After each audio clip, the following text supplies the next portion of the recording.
الحمد لله رب العالمين والصلاة والسلام على سيد الأنبياء والمرسلين نبينا محمد وعلى آله وأصحابه أجمعين. أما بعد، أعوذ بالله السميع العليم من الشيطان الرجيم. بسم الله الرحمن الرحيم. قل يا أيها الناس قد جاءكم الحق من ربكم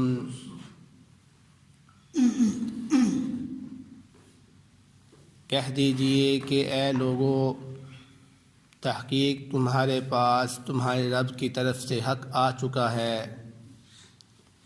فمن اہتدی، پس جو شخص ہدایت پا گیا، فإنما يهتدي لنفسه، بے شک اس نے ہدایت پائی ہے اپنے نفس کے لیے. ومن ضل، اور جو شخص گمراہ ہو گیا، فإنما يضل عليها، پس بے شک اس کی گمراہی اسی کے اوپر ہے. وما انا علیکم بوکیل، اور میں تم پر ہرگز نگران نہیں ہوں.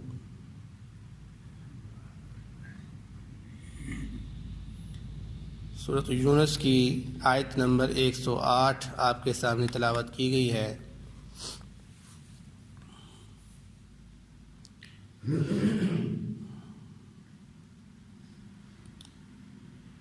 اس آیت سے پہلے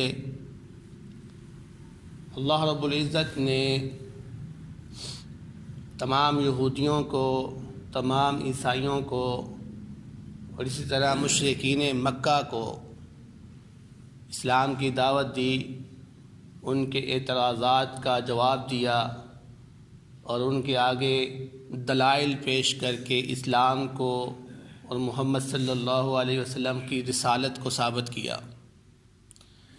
تمام حجتیں قائم کرنے کے بعد اللہ رب العزت اس صورت کے آخر میں اختتامی بات فرما رہے ہیں اور تمام لوگوں کو یہ مخاطب کر کے کہہ رہے ہیں، قل یا ایھا الناس، اے لوگو، قد جاءکم الحق من ربکم، حتمی بات یہ ہے کہ تمہارے رب کی طرف سے حق آ چکا ہے. اب جو شخص اس حق کو تسلیم کر لے، حق کیا ہے؟ حق یہ قرآن پاک ہے، حق دین اسلام ہے، اور دین اسلام میں خاص کر اللہ رب العزت کی توحید ہے اور محمد صلی اللہ علیہ وسلم کی رسالت ہے. فرمایا جو شخص اس حق کو تسلیم کر لے، یعنی نبی صلی اللہ علیہ وسلم کی رسالت کو تسلیم کر لے، اس قرآن کو تسلیم کر لے، تو اس کا تسلیم کرنا، اس کا ہدایت پانا اس کے اپنے نفس کے لیے ہے. وہ اپنی جان کے لیے ہی ہدایت پائے گا. جو شخص ہدایت پائے گا وہ اپنے آپ کو جہنم سے بچا لے گا، وہ اپنے آپ کو جہنم سے بچا لے گا. اور جو شخص اس کا انکار کر دے گا، گمراہ ہو جائے گا، محمد صلی اللہ علیہ وسلم کی رسالت کو نہ مانے گا، اس قرآن کا انکار کرے گا، تو اس کا وبال بھی اس کے نفس پر آئے گا. روز قیامت وہ اپنے آپ کو جہنم کی آگ میں جلائے گا. تو دونوں صورتوں میں انسان اگر اس ہدایت پا لے یا انسان گمراہی کو حاصل کرے، دونوں صورتوں میں نتیجہ کیا ہے؟ انسان کے ساتھ ہے. اس کا معاملہ انسان سے تعلق رکھتا ہے، اللہ رب العزت کی ذات سے تعلق نہیں رکھتا. یعنی انسان اگر اس حق کو تسلیم نہیں کرتا، اس دین کو تسلیم نہیں کرتا، تو اس سے اللہ رب العزت کی حکومت پر، اللہ رب العزت کی بادشاہت پر، اس کی قدرت پر کوئی فرق نہیں آئے گا. اس کی قدرت میں کوئی اضافہ نہیں ہوگا یا کوئی کمی نہیں ہوگی. اس لیے یہ جو کچھ بھی تم کرو گے، ہدایت کو پاؤ گے یا ضلالت کو پاؤ گے، گمراہی کو حاصل کرو گے، ان دونوں کا نتیجہ تمہیں ہی ملے گا. اچھا کرو گے تو اچھا پاؤ گے، برا کرو گے تو برا ہی پاؤ گے. اللہ رب العزت کی ذات کو اس چیز کا فائدہ نہیں ہے. تو اب اندازہ کریں کہ کس طرح اب انسان کے لیے اللہ رب العزت قرآن پاک کے اندر بار بار ترغیب دے رہا ہے، ترغیب کر رہا ہے، اس کو ڈرا رہا ہے، اس کو جوش دلا رہا ہے کہ اسلام کی طرف آ جاؤ، دین کی طرف آ جاؤ۔ کس لیے؟ تاکہ تمہارا فائدہ ہو جائے۔ تو یہ سارا قرآن اللہ رب العزت نے جو نازل کیا ہے، یہ تمام انبیاء کو اللہ رب العزت نے جو بھیجا ہے، وہ کس کے لیے بھیجا ہے؟ انسان کے فائدے کے لیے۔ اللہ رب العزت کو اس کا کوئی فائدہ نہیں، بس اللہ رب العزت یہ چاہتا ہے کہ تمہیں فائدہ ہو جائے۔ تو اب اندازہ کریں ہمارا اب رویہ اللہ رب العزت کے ساتھ کیا ہے، اور وہ رب ہمارے لیے اتنا کچھ کر رہا ہے، ہمیں بچانے کی کوشش کر رہا ہے، ہمیں سمجھانے کی کوشش کر رہا ہے، اور اس پر اتنے انتظامات کر رہا ہے، اور ہم کس طرح سے اس سے غافل ہیں۔ تو آگے اللہ رب العزت نے فرمایا وَمَا أَنَا عَلَيْكُمْ بِوَكِيلٍ، اے محمد صلی اللہ علیہ وسلم ان سے کہہ دیجئے کہ میں تم پر نگران نہیں ہوں۔ یعنی یہ مت سمجھنا کہ تم اگر اس حق کو قبول نہیں کرو گے تو مجھ سے اس سے بارے میں سوال کیا جائے گا۔ نہیں، مجھ سے کوئی سوال نہیں کیا جائے گا تمہارے بارے میں اگر تم حق کو تسلیم نہیں کرتے ہو۔ کیوں؟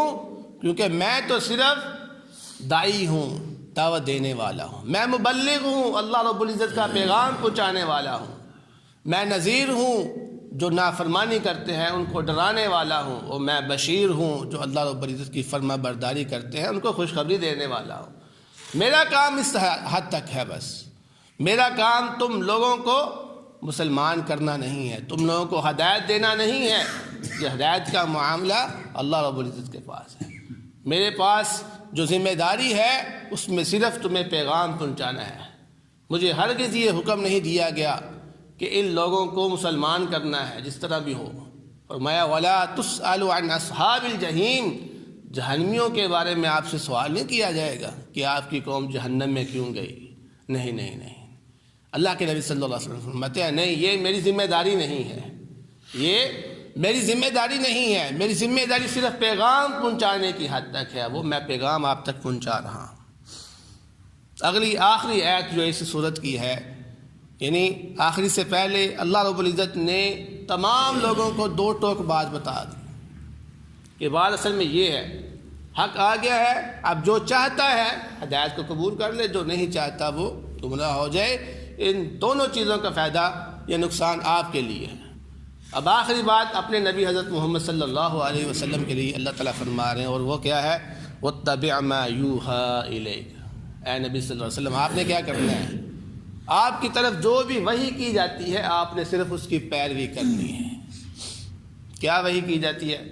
وحی کے اندر کیا ہوتا ہے؟ الامر بالمعروف والنہی عن المنکر، نیکی کا حکم دینا ہے، آپ نے نیکی کا حکم دیتے جانا ہے، برائی سے روکتے جانا ہے، شرک سے روکتے جانا ہے۔ اب جب آپ شرک سے روکیں گے، نیکی کا حکم دیں گے، تو اس دوران اگر آپ کو کوئی تکلیف پہنچائیں گے یہ لوگ، یا آپ کو غم محسوس ہوگا، آپ کو مایوسی آئے گی لوگوں کی طرف سے، یا کوئی تکلیف آئے گی، تو فرمایا وَاصْبِرْ، اس پہ آپ نے صبر کرنا ہے۔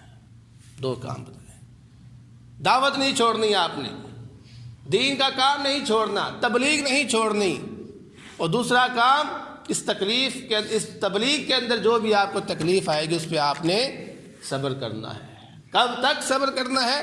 فرمایا حتی یحکم اللہ، یہاں تک کہ اللہ رب العزت آپ کے درمیان فیصلہ کرتے، آپ کی اور آپ کی قوم ان لوگوں کے درمیان فیصلہ کرتے کہ کون غالب آئے گا اور کون مغلوب ہوگا، کس کی حکومت ہوگی اور کس کی نہیں ہوگی۔